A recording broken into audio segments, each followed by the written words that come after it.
प्रधानमन्त्री बालेन शाहले खाँदै गरेको याको चीज सहितको फोटो सामाजिक सञ्जालमा राखेर आधा घण्टामै उक्त याको चीज बजारमा सर्टेज भएको छ भने अहिले सामाजिक सञ्जालमा जताततै व्यापक चर्चा कमाइरहेको छ। प्रधानमन्त्री बालेन शाहले याको चीज खाइरहेको तस्बिर सामाजिक सञ्जालमा सार्वजनिक भएपछि बजारमा उक्त उत्पादनको माग एकाएक बढेको दाबी गरेको थियो र सामाजिक सञ्जालमा भाइरल बनेका तस्बिरमा प्रधानमन्त्री बालेन शाहको सेतो सर्ट र कालो चस्मा देखिएका छन्। उनी अगाडि राखिएको याको चीजको लागि प्याकेजसँगै चीजको लागि टुक्रा स्वाद लिइरहेको देखिन्छन्। तस्बिर सार्वजनिक भएको केही समयमै बजारमा सो उत्पादन खोज्ने उपभोक्ताको लागि भिड लागेको र आधा घण्टामै धेरै पसलमा स्टक सकिएको दाबी सामाजिक सञ्जालमा तीव्र रूपमा फैलिरहेका थिए। शनिबार बिहान फेसबुक, टिकटक, इन्स्टाग्राम र एक्समा उक्त तस्बिर तीव्र रूपमा साझा हुन थालेपछि बालेनले खाएको याको चीज कहाँ पाइन्छ र आधा घण्टामै बजारमा सकियो र एकैछिनमा स्टक क्लियर भयो जस्ता पोस्टकास्टरमा बाढी लागेको देखिएको छ। कतिपय प्रयोगकर्ताले आफूले विभिन्न पसलमा धाउँदा समेत सो उत्पादन नपाएको बताएका छन् भने केहीले पनि आफ्नो क्षेत्रमा मूल्य समेत बढेको दाबी गरेका छन्। तस्बिरमा देखिएको उत्पादनमा याको चीजको लागि पहिलो प्याकेटमा डेलिभरी र डेभलपमेन्टको लागि कर्पोरेसनको लोगो देखिन्छन्। उत्पादनको अगाडि काटिएका चीजका लागि टुक्रा र अङ्गुर र ओखर राखिएको दृश्यले यसलाई थप आकर्षक बनाएको सामाजिक सञ्जाल प्रयोगकर्ताले टिप्पणी गरेका छन्। तस्बिरको लागि प्रस्तुति समेत धेरैको लागि ध्यान खिचेको, त्यसले बजारमा माग बढाउन भूमिका खेलेको बताएको छ। सामाजिक सञ्जालमा भाइरल बनेका तस्बिर सार्वजनिक भएका केही मिनेटमै काठमाडौँ उपत्यका लागि विभिन्न सुपर मार्केटमा, डेलिभरी पसलमा र डेरी पसलहरूमा ग्राहकको चाप बढेको व्यवसायीहरूले बताएका छन्। असन, न्यू रोड, बानेश्वर, कोटेश्वर, महाराजगञ्ज, ललितपुरका केही पसलमा पनि सञ्चालकहरूको लागि सामाजिक सञ्जालको प्रभावले माग अस्वाभाविक रूपमा बढेको तस्बिर स्वीकारेको छन्। न्यू रोड सहित एक डेलिभरी र डेरी पसलमा सञ्चालकका अनुसार बिहान सामान्य व्यापार भइरहेका बेलामा अचानक धेरै ग्राहक आउने र बालेनले खाएको याको चीज भनेर सोध्न थाले। हामी छक्क पर्यौं र एकैचोटि धेरैले माग गरेपछि केही बेरमै स्टक सक्यो, उनले बताएको छन्। ललितपुरको एक सुपर मार्केटको कर्मचारीका अनुसार बिहान 10 बजेदेखि ग्राहकको लागि सोही उत्पादनमा खोज्दै आउन थालेका थिए। कतिपय ग्राहकहरूले 2-3 प्याकेटमा एकैपटक किन्न खोजेर सीमित स्टक भएकोले आधा घण्टामै सबै सक्यो, उनले बताएको छ। महाराजगञ्जको अर्को पसलमा सञ्चालकहरूले पनि सामाजिक सञ्जाल बजारमा कति ठूलो प्रभाव पार्छ भन्ने यस घटनाले देखाएको बताएको छ। हामीले दैनिक सीमित मात्रामा स्टक राख्ने गरेको थियौं, तर आज अचानक माग बढ्दा थेक्न सकिन, उहाँले भनेको छन्। सामाजिक सञ्जाल प्रयोगकर्ताले बालेन शाहको लागि लोकप्रियताको बजारमा प्रत्यक्ष प्रभाव पारेको दाबी गरेका छन्। कतिपयले प्रधानमन्त्री स्वदेशी उत्पादनलाई प्राथमिकता दिएको भन्दै प्रशंसा गरेका छन् भने देशको लागि नेतृत्व गर्ने व्यक्ति स्वदेशी उत्पादनप्रति आकर्षित हुनु सकारात्मक सङ्केत हो र एक प्रयोगकर्ताले लेखेका छन्। अर्का प्रयोगकर्ताले लेखेका छन्, बालेनले खाएको देखेपछि चाख्न मन लाग्यो र बजारमा पुग्दा पाइन, साँच्चै नै आधा घण्टामै सकिएको रहेछ। कतिपयले यसलाई बालेनको इफेक्टमा इफेक्टको लागि संज्ञा दिएका छन्। उनीहरूको लागि बालेन शाहको जीवन खानपानमा प्रयोग गर्ने वस्तुहरूमा युवा पुस्तामाझ प्रभावशाली बन्दै गएको टिप्पणी गरेका छन्। पछिल्लो केही वर्ष यता पनि सामाजिक सञ्जालमा चर्चित व्यक्तित्वहरू प्रयोग गरेका सामग्री तुरुन्तैमा ट्रेन्डमा बन्ने क्रम बढ्दो रहेको छ। नेपालमा पनि कलाकार, राजनीतिज्ञ, चर्चित अनुहार प्रयोग गरेका वस्तु र खाद्य सामग्रीप्रति उपभोक्ताको आकर्षण बढ्ने र गरेका व्यवसायीले बताएको छन्। यसपटक बालेन शाहले जोडिएका तस्बिरले अपेक्षाभन्दा बढी प्रभाव पारेको उनीहरूको भनाइरहेको छ। बजारमा विश्लेषकहरूका अनुसार सामाजिक सञ्जालले उपभोक्ता मनोविज्ञान तत्काल असर पार्छ। कुनै पनि लोकप्रिय र व्यक्तिले प्रयोग गरेका वस्तु देखेपछि धेरै उपभोक्ताले त्यसले गुणस्तरीय वा प्रतिष्ठासँग जोडेर हेर्ने गर्छन्। यही कारण माग अचानक बढ्ने गरेको छ। उनीहरूको अनुसार तस्बिरमा प्रस्तुत बालेन र शाहको लागि लोकप्रियता, उत्पादनको आकर्षक प्याकेजिङ एकपटक उपभोक्ताको लागि ध्यान खिचेको हुन सक्छ। यसले बजारमा कृत्रिम माग सिर्जना गरेको हुन सक्ने विश्लेषणले गरिएको छ। यता कतिपय सामाजिक सञ्जाल प्रयोगकर्ताले भने तस्बिरको सन्दर्भका बारेमा प्रश्न उठाएको छन्। उनीहरूले तस्बिर कहिले खिचेको, औपचारिक प्रचार सामग्री हो वा निजी क्षणको लागि तस्बिर हो भन्ने स्पष्ट जानकारी आउनुपर्ने बताएको छन्। केहीले यो प्रचार रणनीति र हुन सक्ने आशंका व्यक्त गरेका छन्। अरूले पनि यसलाई स्वाभाविक तस्बिर भएको बताएको छन् भने यद्यपि यसका बारेमा प्रधानमन्त्रीको लागि सचिवालय र सम्बन्धित निकायबाट आधिकारिक प्रतिक्रिया सार्वजनिक भएको छैन। तस्बिरमा प्रधानमन्त्री बालेन शाहले आत्मविश्वासी र मुद्रामा चीज स्वाद लिएको देखिन्छ। अगाडि देखिएको याक चीजको लागि बाकसमा स्पष्ट रूपमा देखिन थालिएका र भएका धेरैले यसलाई प्रत्यक्ष समर्थनको रूपमा बुझेका छन्। यही कारण उत्पादनप्रति उपभोक्ताको लागि जिज्ञासा बढेको अनुमान गरिएको छ। डेरी व्यवसायसँग सम्बन्धित जानकारीहरूका लागि अनुसार याक चीजको लागि नेपालको हिमाली क्षेत्रमा उत्पादन हुने विशेष डेरी परिकार रहेको छ। यसको स्वाद, पौष्टिकता र गुणस्तरका कारण विदेशमा समेत माग हुने गरेको छन्। सामाजिक सञ्जालमा चर्चा भएपछि धेरैले पहिलो पटक याकका बारेमा चासो देखाएको उनीहरूले बताएको छन्। कतिपय उपभोक्ताले यसलाई नेपाली उत्पादन भएकोले समर्थन गर्नुपर्ने बताएको छन्। यदि चाहिँ सामग्रीमा प्रधानमन्त्री र नेपाली उत्पादनमा खोजेको हुन् भने हामीले समर्थन गर्नुपर्छ र एक सामाजिक सञ्जाल प्रयोगकर्ताले लेखेको छन्। तर केहीले चाहिँ भिड मानसिकताले आलोचना गरेको र उनीहरूलाई आवश्यकताभन्दा बढी चाहिँ खरिद गरेर कृत्रिम अभाव सिर्जना नगर्न आग्रह पनि गरेको छन्। तस्बिर देखेर दौडिनुभन्दा वस्तुको गुणस्तर बुझेर चाहिँ खरिद गर्नु राम्रो रहेको छन्, एक टिप्पणी उल्लेख गरिएको छन्। उपभोक्ताको अधिकार कर्मले सामाजिक सञ्जालको लागि हल्लामा अत्याधिक प्रतिक्रिया नदिन सुझाव दिएको छन्। उनीहरूले अनुसार तथ्य पुष्टि नगरे भिड पछ्याउने प्रवृत्तिले बजारमा असन्तुलन ल्याउन सकिन्छ उहाँले भन्नुभएको छ। उनीहरूले व्यवसायहरूले समेत कृत्रिम अभावमा सिर्जना हुने मूल्य वृद्धि नगर्न चेतावनी पनि दिएको छन्। यदि यस्तो पाइएमा कानुनी कारबाहीको लागि हुन सक्ने उनीहरूको बनाइरहेको छन्। शनिबार दिनभर काठमाडौँको लागि उपत्यका विभिन्न बजार क्षेत्रमा सोही उत्पादनका बारेमा चर्चा चल्यो। कतिपय पसलले थप स्टक मगाउने तयारी गरेका छन् भने केहीले माग सामान्य भए पनि पुनः उपलब्ध हुने बताएको छन्। सामाजिक सञ्जाल तस्बिरसँगै बनाएका मिस वा मिम पोस्टर र भिडियोहरू अझै फैलिरहेको छन्। केही प्रयोगकर्ताले देश चलाउनेका खाएको चिज अब जनताले पनि खाने भन्दै व्यङ्ग्य गरेका छन् भने अरूले यसलाई स्वदेशी उत्पादनको प्रवर्धनको लागि अवसरको रूपमा व्याख्या गरेका छन्। बालेन शाहसँग सम्बन्धित विषय सामाजिक सञ्जालमा सधैँ चर्चा रहने गरेका छन्। उनले सार्वजनिक कार्यक्रममा बोलेका कुराहरू पहिरन शैली गतिविधि र केही मिनेटमै भाइरल बन्ने गरेका उदाहरणहरू धेरै छन्। यसपटक भने उनले स्वाद लिएको भनेका याको चिज बजारमै हलचल ल्याएको दाबी पनि गरेको छ। सामाजिक सञ्जालमा फैलिरहेका यो घटनाले प्रभावशाली व्यक्तिको लागि एउटा सामान्य तस्बिरले समेत बजारमा कति ठुलो असर पार्न सक्छ भन्ने देखिएको विश्लेषण भइरहेको छ। तस्बिरको लागि आधिकारिक सन्दर्भ पुष्टि हुन बाँकी रहे पनि यसले बजार र सामाजिक सञ्जाल दुवैमा असामान्य चहलपहल पनि स्पष्ट रूपमा सिर्जना गरेको छ। अहिलेसम्मका लागि सम्बन्धित निकायबाट औपचारिक पुष्टि नआए पनि सामाजिक सञ्जालमा फैलिरहेका दाबीले काठमाडौँको लागि बजार क्षेत्रमा याक चिज र खोज्ने क्रम जारी रहेको बताएको छन्। धेरै उपभोक्ताको अझै पनि उत्पादनमा खोजिरहेका छन् भने व्यवसायीहरू माग अनुसार थप आपूर्ति जुटाउने प्रयास रहेको बताएको छन्। यस घटनाले सामाजिक सञ्जालको लागि प्रभावमा जनआकर्षणको लागि शक्ति र बजारको संवेदनशीलता फेरि एकपटक उजागर गरेको छ। प्रधानमन्त्री बालन शाहको एउटा तस्बिरले सुरु गरेका यो चर्चा अझै पनि केही दिन सामाजिक सञ्जाल र बजार दुवै कायम रहने अनुमान गरिएको छ। महावीर पुन मन्त्री बन्नको लागि अब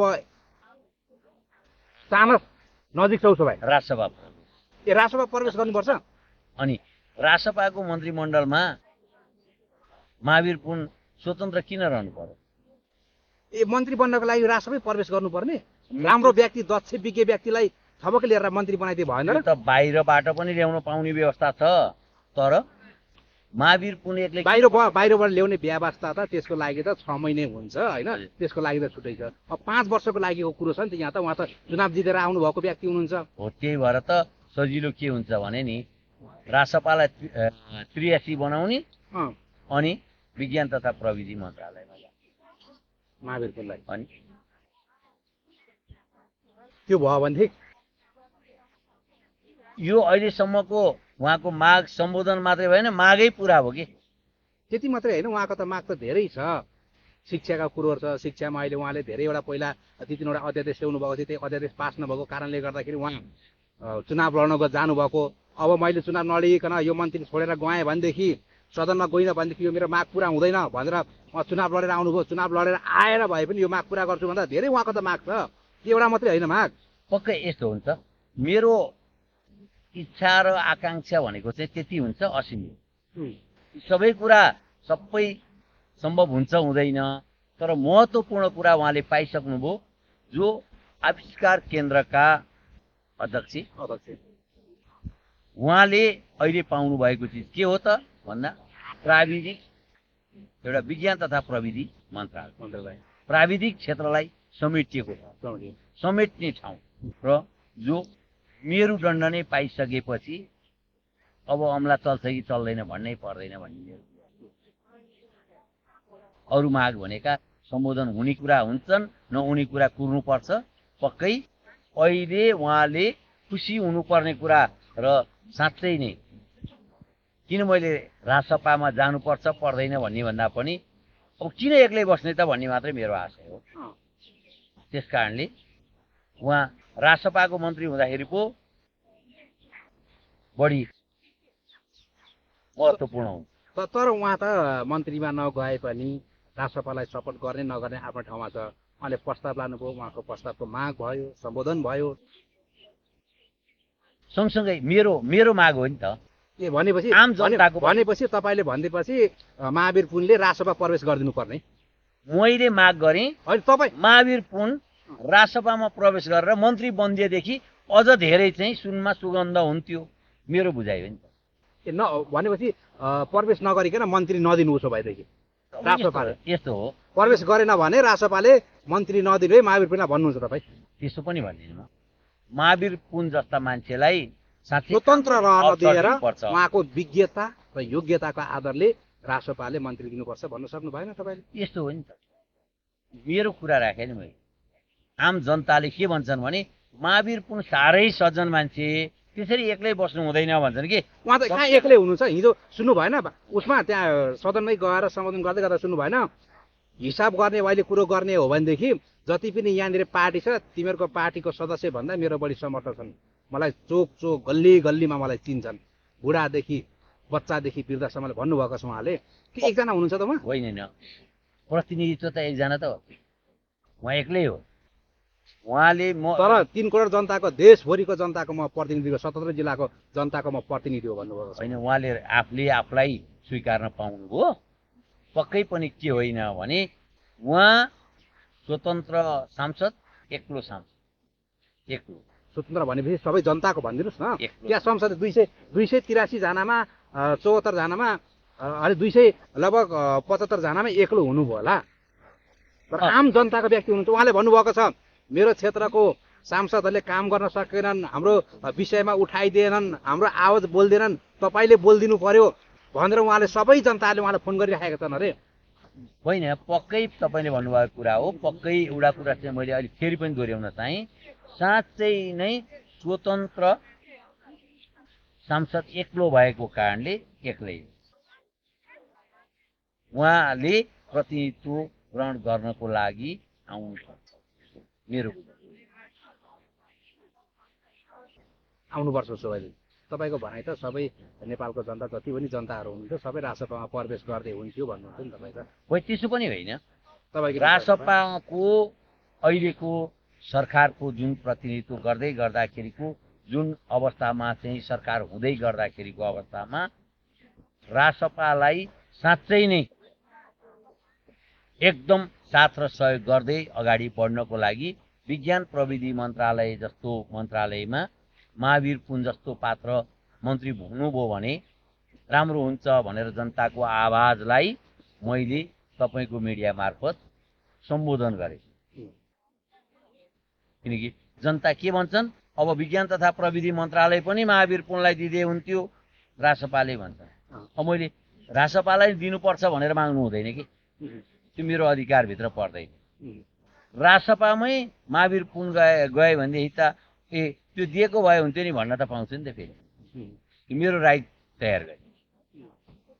त्यस कारणले कि जो पात्रलाई प्रतिनिधित्वको रूपमा लानुपर्छ भने। अब उसो भएदेखि अर्को साम्पाङको काम त यहाँले हेर्नुभएको थियो, हिजो सपोर्ट गरेर पनि आउनुभएको थियो उहाँको कामलाई होइन। अरू जस्तो भए पनि उहाँले गरेको काम राम्रो छ, ठिक छ भनिराख्नु भएको अवस्था थियो। के लाग्छ अहिले पछिल्लो समयको उहाँको कामहरू हेर्दाखेरि? मैले कामदेखि गएँ अहिले काठमाडौँमा सरसफाइ गरिराख्नु भएको छ, विभिन्न ठाउँमा उहाँ दार्चुलामा पुल बनाइसक्न लाग्नुभयो झन्डै झन्डै। यसलाई चाहिँ कसरी त्यसपछि अरू विषय राख्छु म। उहाँले जो गर्दै आउनुभएका कुरामा मैले साथ र सहयोग पनि गरेका छु र म साथ सहयोग गरिरहन्छु पनि। एउटा श्रम संस्कृति पार्टीका अध्यक्ष जो जिम्मेवार भूमिका निर्वाह गर्दै देश र जनतालाई न्याय दिनको लागि अग्रसर भएको पात्रले अब आफ्नो बोली र व्यवहारलाई पनि सुधार्नुपर्छ। केही उहाँसँग अहिले भएका कमी कमजोरीहरूलाई चाहिँ म औल्याउँदै के भन्छु भने तपाईँ देशभरिको नेता भइसकेको कारणले सभ्य हुनुपर्छ र सचेत हुनुपर्छ भन्न चाहन्छु। केमा चाहिँ कमी कमजोरी देख्नुभयो त? उहाँले बोल्दै गरेका अभिव्यक्ति, लेख्दै गरेका स्ट्याटसहरू चाहिँ धेरै, अघि तपाईँ र म एउटा कार्यक्रममा सँगै थियौँ नि, 4-5 जनाले मलाई त्यहाँ राखेको प्रस्ताव त सुन्नुभयो नि। कम्तीमा अरू सबै होस्, उहाँ नबोलिदिनुहोस्, आउँछ नहेरौँ भने पनि सुख छैन। यो चाहिँ अलि ठाडै भयो, यो चाहिँ अलि बढी भयो, महासर तपाईँले भनेर मिल्छ भने भनिदिनुहोस्। सुन्नुभयो नि तपाईँले त। तर म के भन्छु भने त्यसो भनेर सबैको सम्बोधन गर्न सक्नु होला नसक्नु होला, अँ। तर पनि थोरै सचेत हुने कुरा हुन्छ नि। हरेक कुरा चाहिँ नि ओहो फलानु आइपुग्नुभएको छ, अलि मिठो बोलाउन भने जस्तो हुन्छ नि। त्यस्तै उहाँले पनि अलिकति मर्यादित बनिने त हो। अब तर नि यहाँ त बोले पनि बढी बोल्यो भन्ने, बोलेन भने पनि बोल्दैन भन्ने, यो चाहिँ के बुझ्नै सकिएन नि। अब यहाँनिर अब चर्चित दुईजना व्यक्ति अहिले हेर्ने हो भनेदेखि नेपालमा नाम लिने हो भनेदेखि 3 जनाको नाम आउँछ। एउटा बालेन शाह, हर्क साम्पाङ, रवि लामिछाने, होइन? यो 3 जनाको नाम आउँछ अहिले एकदम। बच्चादेखि वृद्धासम्म सोध्यो भनेदेखि। अब बालेन शाह बोल्दै नबोल्ने, हर्क साम्पाङ धेरै बोल्ने, रवि लामिछाने बिचमा बसेर बोल्दिने।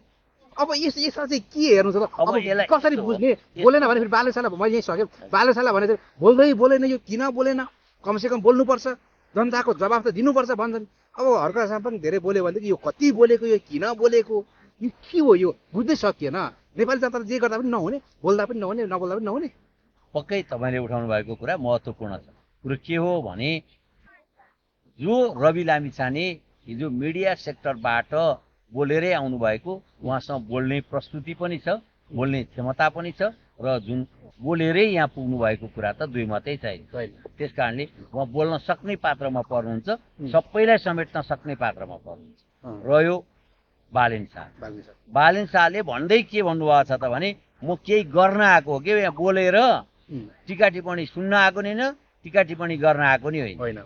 त्यस कारणले केही गरेर देखाउनु छ, गर्ने कुरा गरौँ, बोल्ने कुरा बन्द गरौँ, उहाँले त्यही भन्नुभयो। रह्यो हर्क साम्पाङ। हर्क साम्पाङ धेरै बोल्नुभयो भन्ने सवालमा मैले धेरै बोल्नुभएको कुरा गरिनँ। मैले बोलेकोमा जति पनि बोल्न पाइयो, तर सभ्य बोलौँ भन्ने कुरा हो। असभ्य शब्द आयो भने कसैले पनि अहिलेसम्म हर्क साम्पाङले बोलेको त्यत्रो 275 जना सांसदमा एकजनाले पनि हर्क साम्पाङले बोलेको बोली रेकर्डबाट हटाउनुपर्छ भन्नुभएको छैन। जनताले पनि भनेर असभ्य चाहिँ के भयो? अब रह्यो जनताका सामु पुगेका स्ट्याटसहरूका कुरा अघि हामी सँगै बसेर सुन्यौँ नि। त्यति नलेख्दै हुन्थ्यो, त्यति नभन्दै हुन्थ्यो भनेर। पक्कै केही त त्यो त्रुटि भएछन् भन्ने कुरो बुझ्नु पर्यो हामीले। जे छन् मिठासमा बोलिदियो भने पक्कै पनि हर्क साम्पाङ ठिक छ भन्ने कुरो त आयो त। लाइन यति हो नि, हर्क साम्पाङको बोली सुधार्नुपर्छ। के बोली सुधार्नुपर्छ त उहाँले बुझ्ने कुरा हो। अब जस्तो संसदका कुरा तपाईँले भनेको कुरो एकदमै हो, मैले नै भने हौ। बाहिर यस्तो बोल्छन्, संसदमा त्यस्तो बोल्छन्। ती हर्क साम्पाङ दुईटा छन् कि एउटै हुन् भन्ने मान्छे मै हुँ। त्यस कारणले कि बाहिर यस्तो गाली गरे, यस्तो चाहिँ बोले, त्यहाँ जाँदा मिठासले बोल्छन्। आहा, साँच्चै हर्क साम्पाङ त माइडियर रहेछन् त है। पटक पटक संसदमा पसे जस्तो पो छ बोली।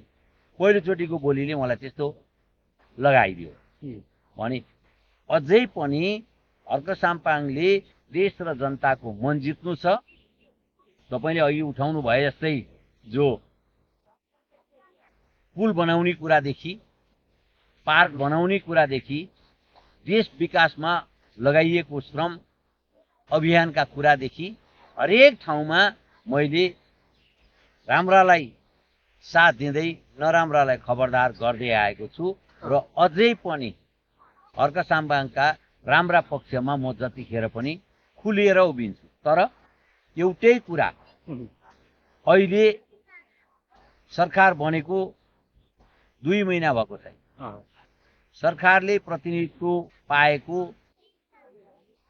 र जुन अधिकार सम्पन्न बन्दै गरेको 1 महिना भएको छ र सरकारले गर्न लागेका काम हरेक काममा बाधा अडचन र रोकावट आइरहेको छ।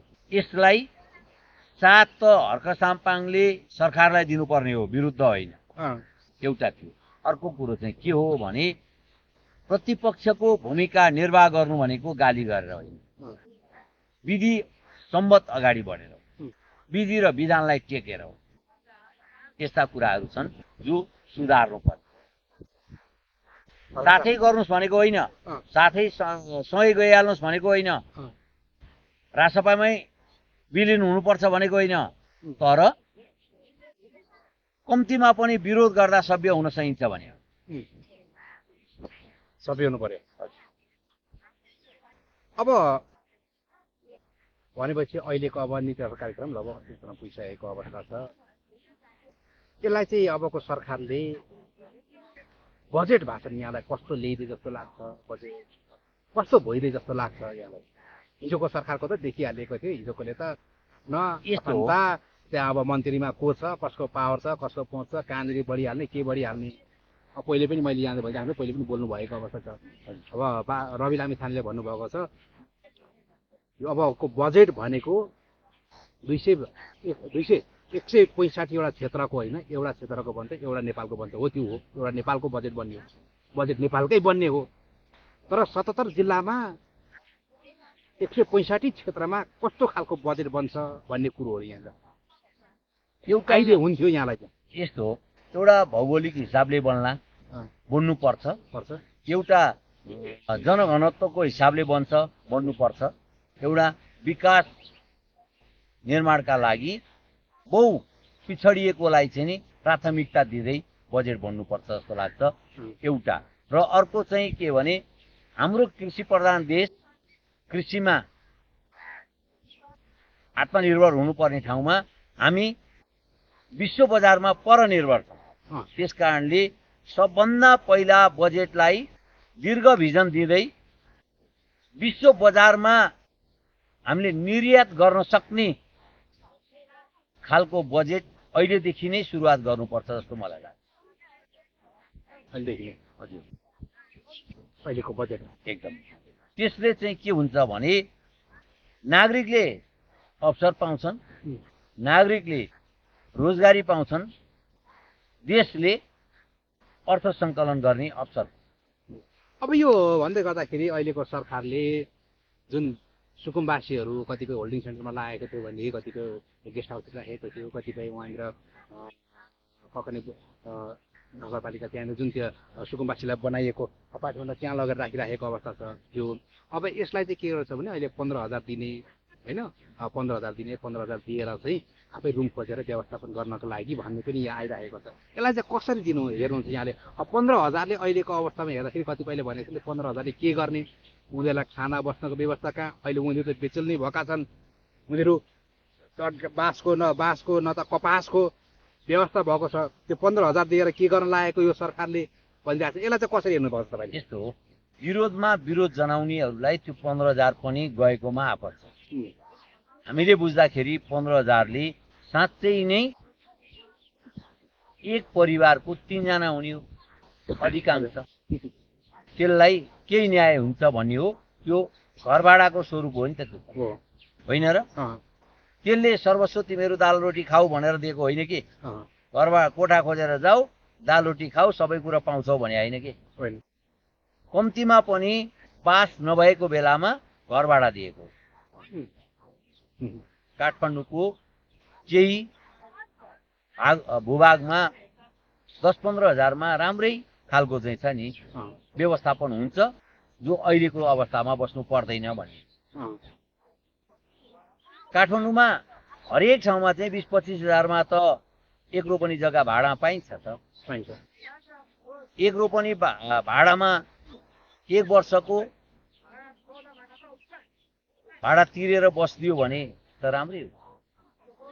त्यसलाई बनाउनु पनि पर्यो होला नि त, बनाउनु पनि पर्यो होला नि त। बनाउँदाखेरि त लाखौँ लाग्छ यहाँनिर। फेरि यसो नि त, अहिले बसेको संरचना नि त लाखौँ थिएन नि त लगाएको, कसैका दरबार गए होलान्। अब त सबै गए, अब कहाँदेखि ल्याउने त? त्यस कारणले मैले बुझाउन खोजेको चाहिँ के हो भने हिजो त्यो विपदमा बस्न सकिन्थ्यो भने आज आनन्दसँग बस्दाखेरि त्यो आम्दानीले चाहिँ खर्च मेन्टेन गर्छ भन्ने मेरो हुन्छ। अब अन्तिममा सम्पूर्ण दर्शकहरूलाई सबैभन्दा पहिला त देशैभरिबाट सामाजिक सञ्जाल हेर्दै गर्नुहुनेहरूले सुरुदेखि अन्तिमसँग भिडियो हेरेर टिका टिप्पणी गरिदिनु भयो भने चाहिँ फेरि नेक्स्ट टाइम तपाईँहरूलाई हामीले सामाजिक सञ्जालबाट बोल्दै गरेका शब्दहरू केही करेक्सन गर्दै सत्य तथ्य र यथार्थ दिनको लागि अझ मद्दत पुग्छ र त्यसरी अन्तिमसँग हेरिदिने बानी बसाल्नुहोस् भन्छु। यहाँको महत्त्वपूर्ण समयको लागि धेरै धेरै धन्यवाद। धन्यवाद।